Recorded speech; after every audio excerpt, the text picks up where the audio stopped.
14 trading days.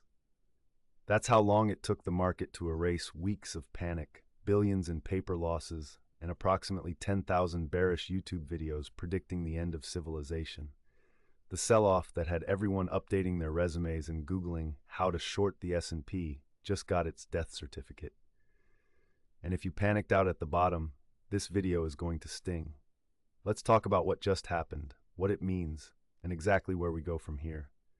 First, let's autopsy this sell-off, because understanding why it happened reveals why the recovery was almost inevitable.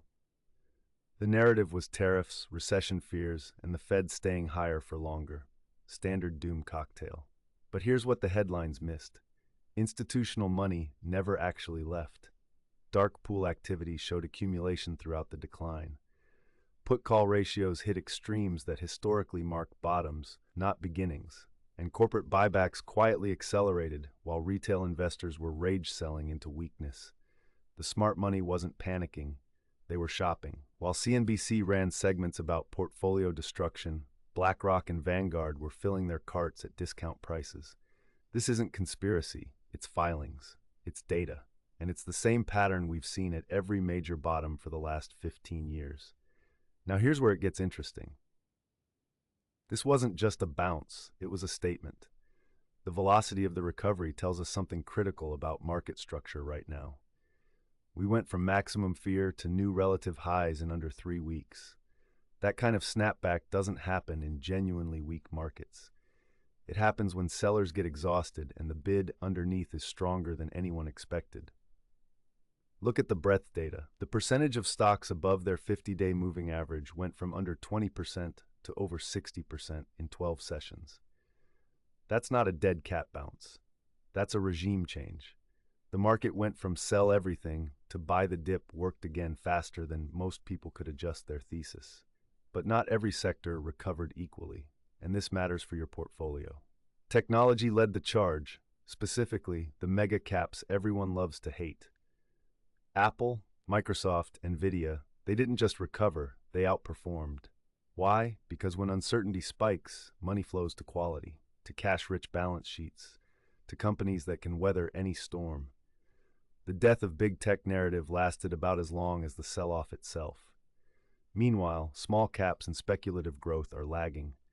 The Russell 2000 recovered, but without conviction. This tells us the market isn't risk-on across the board, it's selective risk-on. Institutional money wants growth, but quality growth. High beta garbage is not participating in this rally, and that's actually healthy. Financials showed surprising strength. Bank earnings came in better than the doomsayers predicted, and the yield curve dynamics are shifting in their favor. If you're looking for sectors with momentum and fundamental support, financials deserve a spot on your watch list. So what happens now?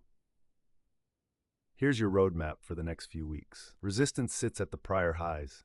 We're testing them as I record this. A clean break above with volume confirms the sell-off was a buying opportunity, not the start of something worse. Failure at resistance means we could consolidate, retest support, and frustrate everyone. Key levels to watch: the 50-day moving average, now acting as support after being reclaimed. The 200-day, still intact and rising. And the volume profile point of control, which shows where the most shares changed hands during this entire move. That's your line in the sand.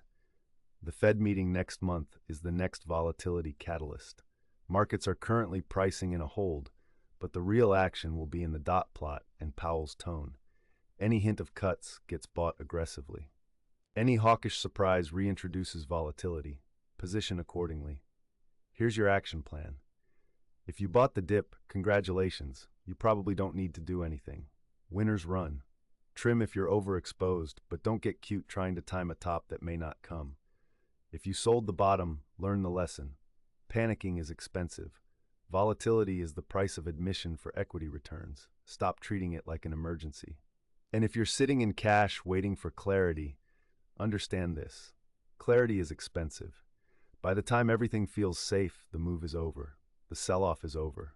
The market has spoken. Now the only question is whether you're positioned to benefit from what comes next, or whether you'll spend another cycle watching from the sidelines. History rewards the prepared. If this analysis helped you understand what just happened and what's coming, subscribe to the channel. I break down market moves like this every single week. No hype, no hopium, just data and actionable insights. Hit the bell so you don't miss the next one. Your portfolio will thank you.